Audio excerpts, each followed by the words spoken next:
Hello friends, कैसे हैं आप लोग। आज हम डिस्कस करेंगे एक एक्ट के बारे में जो अभी पास हुआ है, कोस्टल एक्वाकल्चर अथॉरिटी एक्ट 2023। इस एक्ट के पढ़ने से पहले हम कुछ हिस्ट्री डिस्कस कर लेंगे। देन हम इसमें अमेंडमेंट आया है, क्या क्या नए चेंजेस आए हैं वो हम डिस्कस करेंगे, ठीक है। फर्स्ट ऑफ ऑल हिस्ट्री देखते हैं। सबसे पहले ये कोस्टल एक्वाकल्चर अथॉरिटी एक्ट 2005 में इसको लाया गया था। 2005 में इस एक्ट को पास किया गया। देन इस एक्ट के अंदर एस्टेब्लिश किया गया कोस्टल एक्वाकल्चर अथॉरिटी, ठीक है। इसको एस्टेब्लिश किया गया। एस्टेब्लिश करने के पीछे का रीज़न क्या था, वाई। ताकि हमारा जो कोस्टल एरिया है, आप देख सकते हो ना, इंडिया का जो कोस्टल एरिया है वो 7,500 किलोमीटर है। इसको हम प्रोटेक्ट कर सके, यहाँ पे लिवलीहुड को हम जनरेट कर सके, यहाँ पे जॉब अपॉर्चुनिटी को क्रिएट कर सके, यहाँ के जो लोग हैं, यहाँ का जो एग्रीकल्चर है, यहाँ का सस्टेनेबल एनवायरनमेंट है, इन सभी को हम प्रोटेक्ट कर सके और रेगुलेट कर सके। ये जो कोस्टल एक्वाकल्चर अथॉरिटी, इसके लाने का पीछे का रीज़न था to protect and regulate the coastal environment and coastal aquaculture farming, ये रीज़न था। देन अब 2019 में अंडर एनवायरनमेंट प्रोटेक्शन एक्ट 1986, ये एक्ट तो आपको सभी पता है, ईपीए एक्ट 1986। इस एक्ट से बहुत सारे बॉडी को पावर मिलती है। तो इस एक्ट के अंदर गवर्नमेंट ऑफ इंडिया ने एक नोटिफिकेशन जारी किया, ठीक है। गवर्नमेंट ऑफ इंडिया ने एक नोटिफिकेशन जारी किया। क्या था notification? CRZ 2019 means coastal regulation zone 2019। इस नोटिफिकेशन में क्या था? तो ये जो नोटिफिकेशन था, इसके अंदर कुछ कोस्टल एरिया को, मीन्स सर्टेन कोस्टल एरिया वे डिक्लेयर्ड एज, कुछ कोस्टल एरिया को क्या डिक्लेयर किया गया? कोस्टल रेगुलेशन जोन और नो डेवलपमेंट जोन, इस नोटिफिकेशन के अंदर, ठीक है। अब देखो, जो कोस्टल रेगुलेशन जोन है उसके अंदर आप इंडस्ट्री का सेटअप नहीं कर सकते उस जगह पे, उस कोस्टल एरिया पे जहाँ पे कोस्टल रेगुलेशन जोन को डिक्लेयर कर दिया गया है। वहाँ पे आप इंडस्ट्री को सेटअप नहीं कर सकते हो और ना ही उसका एक्सपांशन कर सकते हो, वो टोटली प्रोहिबिटेड है। Then second, development activities are permitted as per provision, means वहाँ पे जो भी डेवलपमेंट एक्टिविटीज़ होगा, प्रोजेक्ट होगा, वो परमिटेड है but as per provision, fully आपको एक्सपांड होने का परमिशन नहीं है, ठीक है। प्रोविजन में जैसा दिया है उसके अकॉर्डिंग आप डेवलपमेंट कर सकते हो।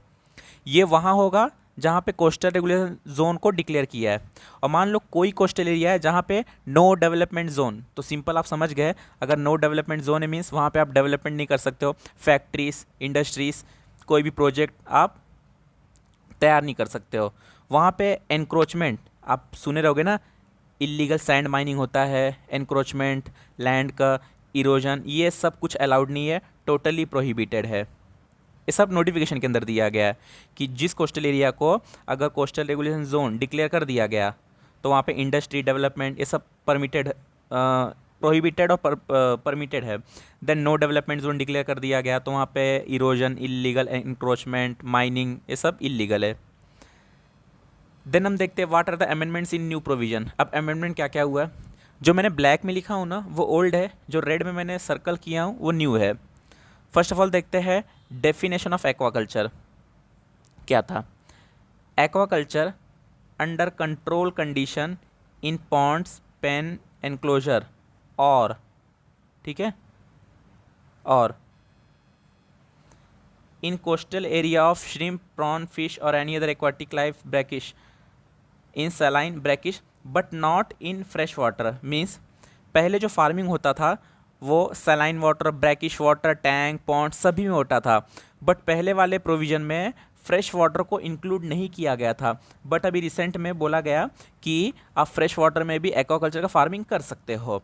पहले क्या था कि कंट्रोल था, मीन्स जितना है उतना ही कर सकते हो आप, बट अब कुछ कुछ एक्वाकल्चर को परमिट कर दिया गया है कि आप एक्वाकल्चर इस चीज़ का कर सकते हो। जैसे श्रिम्प फार्मिंग का बहुत ज़्यादा एक्वाकल्चर होता है, पर्ल्स का होता है, ग्रास का होता है, एक सी ग्रास मिलता है ना तमिलनाडु के आसपास, उसका एक्वाकल्चर चालू हो चुका है। तो बहुत सारी चीज़ को परमिट कर दिया गया है। देन इट एक और प्रोविजन था, it penalise unregistered farming in prohibited area. मान लो कोई ऐसा एरिया है जहाँ पे बोला गया है कि फार्मिंग, एक्वाकल्चर फार्मिंग यहाँ पे अलाउड नहीं है, फिर भी आप इलीगल तरीके से कर रहे हो, या कोई ऐसा एक्वाकल्चर फार्मिंग जो कि आप रजिस्टर्ड नहीं हो, अनरजिस्टर्ड या इलीगल तरीके से कर रहे हो, तो आपको एक टाइप का वो पिनलाइज, एक क्राइम माना जाएगा। बट अभी उसको पिनलाइज को डी क्रिमिनलाइज कर दिया गया है। अब उसके बदले क्या है कि आप कुछ फ़ाइन दे दो और ओके, कोई प्रॉब्लम नहीं है। पहले क्या था कि केसेस जाते थे, ऐसा इसको क्राइम मानते थे, बट अब ऐसा नहीं है। अब पेनल्टी दे के प्रॉब्लम को, मैटर को सॉल्व कर सकते हैं। देन थर्ड वाला क्या था, prohibition of aquaculture in CRZ, coastal regulation zone. तो किसी किसी कोस्टल रेगुलेशन जोन पे एक्वाकल्चर का प्रोहिबिशन था, बट अब नहीं है, अब परमिट कर दिया गया है। ठीक है, अब परमिट कर दिया गया है, जैसे shrimp farming, sea grass farming. ठीक है, देन हम देख लेते हैं सिग्निफिकेंस। सिग्निफिकेंस क्या है, तो सिंपल, सस्टेनेबल ग्रोथ। हम चाहते हैं कि वहाँ का एनवायरनमेंट प्रॉपर रेगुलेट हो, देन वहाँ पे एम्प्लॉयमेंट जनरेशन हो, जॉब अपॉर्चुनिटी, लोगों का स्टैंडर्ड ऑफ लिविंग, ठीक है, डेवलपमेंट, इम्प्रूव एक्सपोर्ट। हमारे इंडिया का जो एक्सपोर्ट होता है, जो श्रिम्प को, फिश को, सी फूड हम एक्सपोर्ट करते हैं, वो बढ़े। देन पॉल्यूटर पे प्रिंसिपल, ये क्या है, जो करेगा वो भरेगा, जैसे पॉल्यूशन जो फैलाता है वो भोगेगा। देन वैसे ही है, कुछ डेटा फैक्ट देख लेते हैं। इंडिया जो है वो वर्ल्ड में थर्ड लार्जेस्ट प्रोड्यूसर है फिशिंग में, थर्ड लार्जेस्ट प्रोड्यूसर। और हम सबसे ज़्यादा एक्सपोर्ट फिश का कहाँ करते हैं, USA, then China and then European Union. Second largest aquaculture है, फर्स्ट कौन है, तो फर्स्ट चाइना है। क्लियर। देन इनिशिएटिव याद रख लो, एक ब्लू रेवोल्यूशन, जब भी वाटर के रिलेटेड कुछ भी आ जाएगा, ब्लू रेवोल्यूशन आपका इनिशिएटिव आप लिख सकते हो। देन सेकेंड मीन्स प्रधानमंत्री मत्स्य संपदा योजना, मत्स्य मीन्स फिश, प्रधानमंत्री मत्स्य संपदा योजना, ये 2 इनिशिएटिव है। ओके, ठीक है, थैंक यू। नेक्स्ट वीडियो में कुछ और एनवायरनमेंट के कुछ नए टॉपिक मैं डिस्कस करूँगा। Thank you.